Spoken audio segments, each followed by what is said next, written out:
Nah, oke teman-teman, di video ini kita bakal ngebahas kebijakan-kebijakan ekonomi yang udah dilakukan di masa kepemimpinan Presiden Soekarno. Jadi kita mulai dari tanggal 18 Agustus 1945 hingga 12 Maret 1967. Jadi kebijakan-kebijakan ekonomi apa aja yang udah dilakukan oleh Presiden Soekarno. Jadi nanti sebenarnya itu mix antara sejarah sama ekonomi. Nah, kalau misalkan kita mau bagi, ada 3 fase perekonomian yang ada di masa kepemimpinan Soekarno ini. Jadi ada mulai dari ekonomi pasca kemerdekaan, kemudian penguatan ekonomi melalui langkah nasionalisasi, hingga timbulnya krisis akibat ekonomi terpusat. Nah, timbulnya krisis ini juga diakibatkan adanya demokrasi terpimpin yang dijalankan pada waktu itu, dan juga biaya politik yang besar, kayak misalkan nanti ada politik mercusuar. Nah, sebelumnya kita harus tahu dulu tingkat PDB per kapita dan juga pertumbuhan ekonomi di tahun 1945 hingga 1960.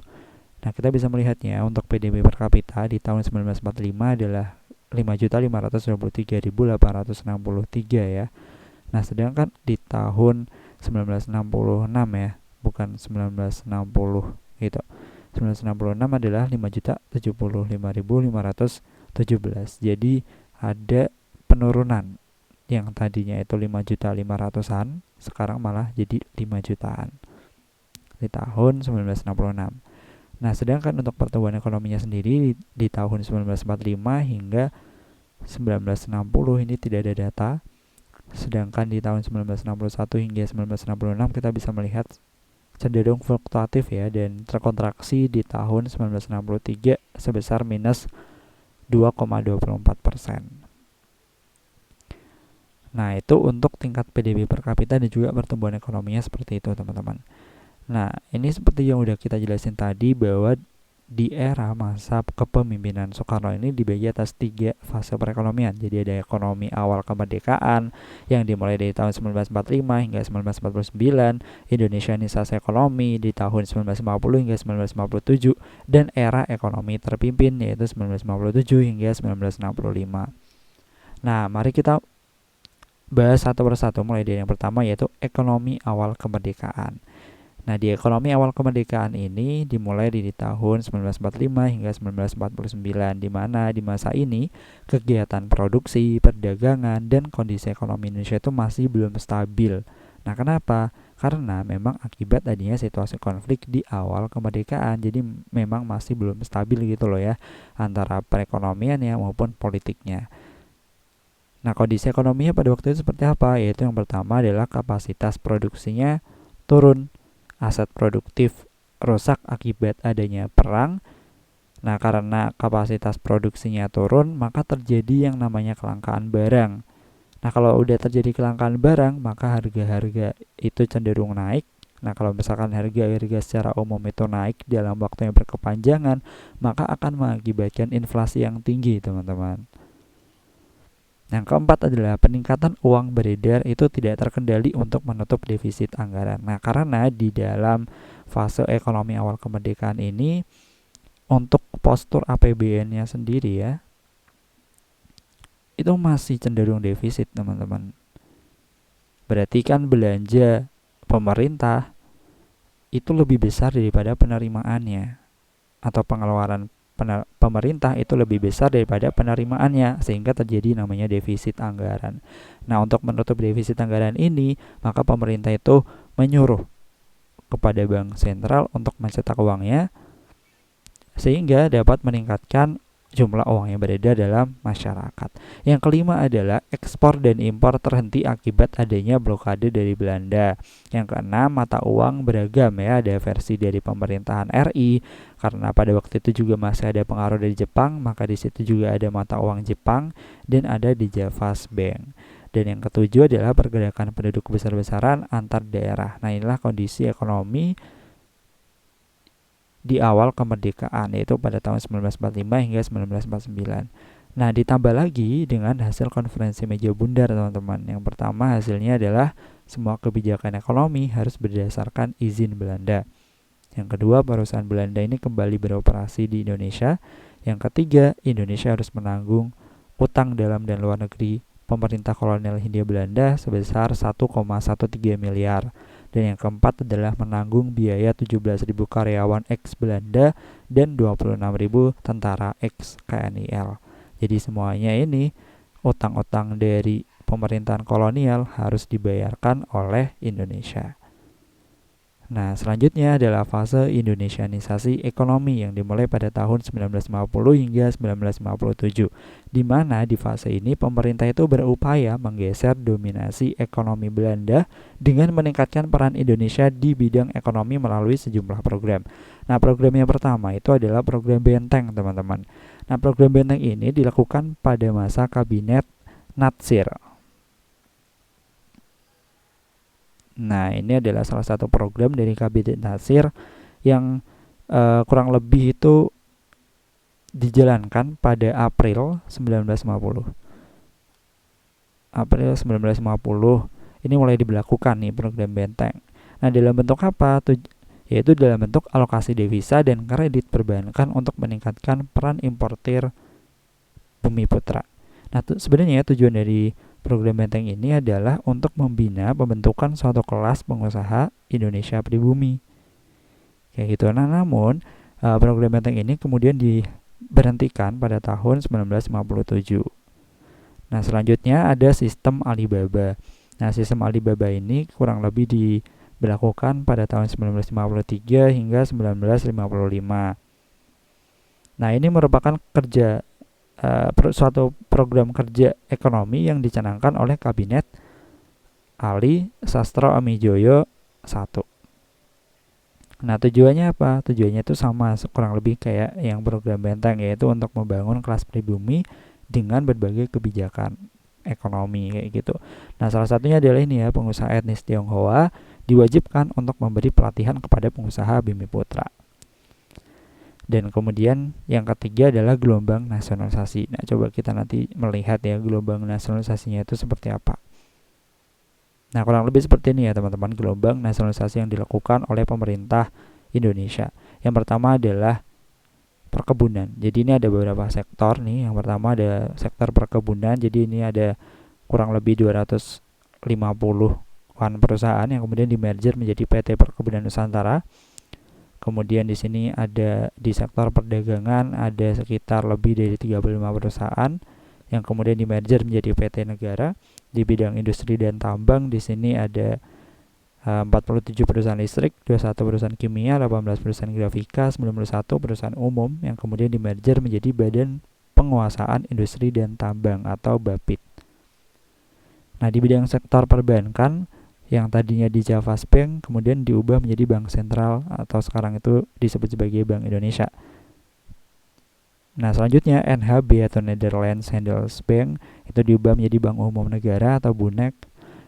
Eskomto diubah jadi Bank Dagang Negara Netherlands Handel Maskapai. Ini diubah menjadi Bank Koperasi Tani dan Nelayan atau BKTN. Itu di sektor perbankan.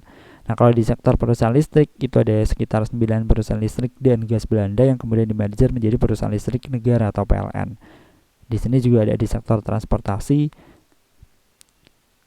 KPM diubah menjadi PT Pelni, kemudian KLM diubah jadi Garuda Indonesia Airways, dan NIS ya, dan 10 perusahaan kereta api Belanda lainnya yang kemudian dimerger menjadi perusahaan negara kereta api. Nah, itu kira-kira gelombang nasionalisasi yang dilakukan pada tahun 1950 hingga 1957. Nah, selanjutnya ini ada gunting uang ya. Gunting uang cara Syarifuddin itu mengendalikan inflasi. Nah, jadi untuk mengatasi laju inflasi ya, karena memang dulu itu peningkatan uang beredar itu tidak terkendali, yang kemudian berpotensi untuk menambah laju inflasi dan membahayakan perekonomian Indonesia. Maka untuk mengatasi itu semuanya, melalui Menteri Keuangan pada tanggal 10 Maret 1950 itu mengeluarkan kebijakan untuk pengguntingan uang. Jadi memang uang itu secara fisik itu digunting ya teman-teman, digunting jadi dua. Nah, yang pertama itu tetap berlaku sebagai uang secara umum, namun nilainya itu hanya setengah harga. Kalau misalkan di sini cuma Rp 10 rupiah, maka ya setengah harganya ya berapa? Ya 5 ya, berarti 5 rupiah. Itu yang berlaku. Nah, kemudian sisi yang lainnya itu ditukar dengan obligasi.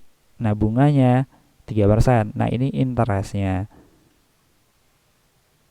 Nah, maksudnya ditukar dengan obligasi itu seperti apa? Nah, karena kan peningkatan uang yang beredar di dalam masyarakat itu banyak.